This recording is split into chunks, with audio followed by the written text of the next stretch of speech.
తెలుగు ప్రేక్షకులకు నమస్కారం. నేను మీ ప్రశాంత్ నిల్ల. ప్రస్తుతం నాతో పాటు ఉన్నారు పాతపట్నం నియోజకవర్గ టీడీపీ నాయకులు కలమట వెంకటరమణ గారు. ఒక విషయం చెప్పండి, ఓటర్ల లిస్టు అధికారులు ప్రకటించిన నాటి నుంచి కలమట వెంకటరమణతో పాటు రాష్ట్ర వ్యాప్తంగా తెదేపా నాయకులు అక్రమాలు పదే అని చెప్తున్నారు. ఇప్పటికీ ఈ పదం గడిచిన 20 రోజులుగా రాష్ట్ర ప్రజలందరూ వింటున్నారు. 21వ రోజు కూడా మీరు చెప్తున్న పరిస్థితి. ఇన్ని రోజులు చెప్తున్నా కూడా మళ్ళీ అదే పదాన్ని పునరావృతం చేస్తున్నారు. ఈ పదాల నేపథ్యంలోనే రేపు ఎన్నికలకు కూడా వెళ్ళబోతున్నారు. ఎలా ఉంటుంది పరిస్థితి అంటే? కావాలని చేశారని మేమైతే అనుకుంటున్నామండి. ఎందుకంటే ఒకసారి ఒక తప్పు జరిగింది. ఓకే, మానవ సహజం తప్పు జరగడం. దాని మీద కంప్లైంట్ ఇచ్చాం. బిఎల్ఓ తప్పు చేస్తే తహసీల్దార్ కంప్లైంట్ ఇచ్చాం ఏఈఆర్ఓకి. ఏఈఆర్ఓ కూడా సేమ్ రిప్లై ఇస్తే కలెక్టర్కి ఇచ్చాం, ఈఆర్ఓకి ఇచ్చాం. ఈఆర్ఓ కూడా సేమ్ రిప్లై ఇస్తే కలెక్టర్కి ఇచ్చాం, స్పెషల్ ఆఫీసర్కి ఇచ్చాం. ఆయన కూడా సేమ్ రిప్లై. అంటే ఎవరు కూడా ఎంక్వైరీ చేయడానికి కిందకి వెళ్లకుండా ఏదైతే బిఎల్ఓ ఇచ్చిన రిపోర్ట్ ఉందో ఆ బిఎల్ఓ ఇచ్చిన రిపోర్ట్ మీదే మనల్నేమో బేస్ చేసి అదే రిపోర్ట్ పంపించారు తప్ప కిందకి వెళ్ళి ఇచ్చింది యథార్థమా కాదా అనేది ఎంక్వైరీ ఈ రోజు వరకు జరగలేదు. క్షేత్రస్థాయిలో ఏం సార్ అసలు తప్పులు క్షేత్రస్థాయిలో ఏవే ఉన్నాయి?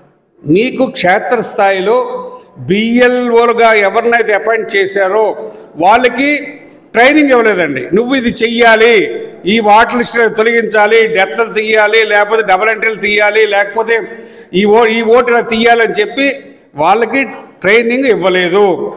పాత వెళ్ళిపోయిన కలెక్టర్ ఏమో 2 అవర్స్ టెలికాన్ఫరెన్స్ తీసుకుని చెప్పాడట.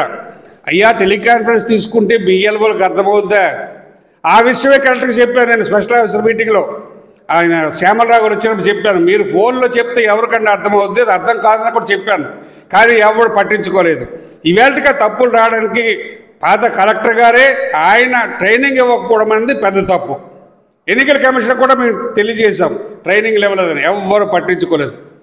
ఆల్రెడీ ఇప్పటికే పలు దఫాలుగా జిల్లా అధికారులు ఎవరైతే ఉన్నారో ఎన్నికల సంఘం పరిధిలో పనిచేస్తున్న ప్రస్తుత జిల్లా అధికారులు ఆల్రెడీ అన్ని పార్టీల అధికారుల నాయకులతో మాట్లాడడం, సమస్యలన్నింటినీ సరిచేసాం, ఆల్మోస్ట్ అన్నీ క్లియర్ చేసి భవిష్యత్ ఎన్నికలకు వెళ్ళబోతున్నామని చెప్తున్నారు. మీరు ఇంకా సమస్యలు ఉన్నాయని చెప్తున్నారు. ఎవరు మాట నమ్మాలి? ఎస్, 100% నేను ప్రూఫ్ చూపించాను, ఇప్పుడే మీకు చూపించాను.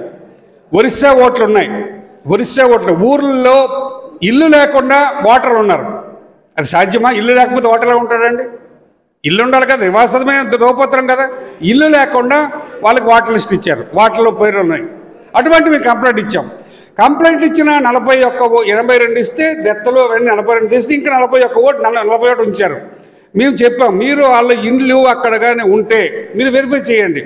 మీరు ఇల్లు ఉంటే మీరేమో వాళ్ళకి ఓటు ఇచ్చేయండి, మాకు ఇబ్బంది లేదండి. ఇప్పటి వరకు ఎవరు గ్రౌండ్ లెవెల్కి వచ్చి వెరిఫై చేయలేదండి. పాతపట్నంలో ఇలాంటి ఓట్ పర్సంటేజ్ ఎంత ఉంటుంది? ఇదే యావరేజ్గా చేసుకుంటే స్టేట్లో ఎంత పర్సెంట్? నాకు తెలిసి అయితే ఇప్పుడు చూపించాను. హిరమండల మండలం సుబలయ ఆర్ఎన్ఆర్ కాలనీలో 260 ఓట్లేమో డబుల్ ఎంట్రీస్. ఇదే ఓట్లు ఇక్కడే ఉన్నాయి, మరొక బూతులు అక్కడ ఉన్నాయి. కోవిరామన్న బూత్లో ఒక 3 ఓట్లు ఉన్నాయి, అవి కూడా ఇక్కడ ఉన్నాయి. మరి డబుల్ ఎంట్రీలు ఉంటే 260 ఒక బూత్లో ఉంటే మీరు ఒకసారి అర్థం చేసుకోండి ఏ లెవెల్లో ఉంటాయన్నది. నాకు తెలిసి మా నియోజకవర్గంలో కొన్ని వేల ఓట్లు ఉండొచ్చు, ఎందుకంటే వీటిని బట్టి చెప్తున్నాను నేను. ఇప్పుడు మీరు చెప్పిన మాటల ప్రకారం ఏ నియోజకవర్గ స్థాయి ఆ నియోజకవర్గ నేతలు ఏదో కొద్ది గొప్ప ఇలాంటివి ఉన్నాయని చెప్తున్నారు, కొద్ది గొప్ప జిల్లా స్థాయి అధికారులకు చెప్తున్నారు. రాష్ట్ర స్థాయిలో వీటన్నిటిని సంఘటితం చేసి ఏదైతే ఈ ఎన్నికల కమిషన్పై ఒత్తిడి తెచ్చే ప్రయత్నం భవిష్యత్తులో ఏమైనా చేయబోతున్నారు? ఎస్, మేము అదే చెప్తున్నాం కదా. రేపు కలెక్టర్ మీద మా జిల్లా ఇది ఎన్నికల కమిషన్ దగ్గరికి రేపు ఎల్లుండి వెళ్తున్నాం. ఎన్నికల కమిషన్ దృష్టిలో పెడతాం. అక్కడ న్యాయం జరగదని తెలిస్తే వెంటనే హైకోర్టుకి అప్రోచ్ అవుతాం. హైకోర్టులో వేస్తే మేము మా న్యాయాన్ని మేము సంపాదించుకుంటాం. మీరే చెప్తున్నారు ఓటర్ల లిస్టులో ఇన్ని రకాల అవకతవకలు ఉన్నాయి అని చెప్పి.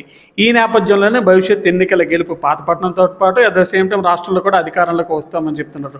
ఓటర్ల లిస్టులో అవకతవకలు ఉన్న నేపథ్యంలో రాష్ట్రంలో అధికారంలోకి రావడం మీకు ఎలా సాధ్యమవుతుంది? అది మా కార్యక్రమాలు మేము చేసుకుంటున్నాం. ఇప్పుడు మీకు ఎలాగొచ్చింది మాకు 260 ఓట్లు అక్కడ ఉన్నాయని? మా సర్వే మా క్యాడర్ను పెట్టి మేము ఎంక్వైరీ చేసుకుంటున్నాం. ఒకవేళ డబుల్ ఎంట్రీలు ఉంటే డబుల్ ఎంట్రీలు అవన్నీ కూడా ఐడెంటిఫై చేస్తాం. ఐడెంటిఫై చేసి ఆ ఓటుని ఎలాగొట్టుకోవాలో అడ్డుకుంటాం, తొలగించమని చెప్తాం. ఒకవేళ తొలగించకపోతే ఓటు దగ్గరకు వచ్చే రోజు ఎలాగ ఆపుకోవాలో మాకు తెలుసు, మేము ఆ కార్యక్రమం చేసుకుంటాం. ఇది పాతపట్నం నియోజకవర్గ టీడీపీ నాయకులు సీనియర్ టీడీపీ నేత కలమటి వెంకటరమణ గారు చెప్తున్నమాట. రాష్ట్రంలో అనేక చోట్ల ఇలాంటి ఓట్ల ఇబ్బందులు ఉన్నాయని, ఎప్పటికే పలు దఫాలుగా ఎన్నికల కమిషన్ సంబంధిత అధికారులకు ఫిర్యాదు చేసిన క్షేత్రస్థాయిలో వాటిని ఎక్కడా సరిచేయని పరిస్థితి నెలకొందని, ఏదేమైనప్పటికీ వీటిని ఎదుర్కొంటేనే భవిష్యత్ ఎన్నికల్లో తెదేపా విజయం సాధించడం స్పష్టంగా కనిపిస్తుందని వెంకటరమణ చెప్తున్నారు. శ్రీకాకుళం నుంచి ప్రశాంత్, తెలుగు న్యూస్.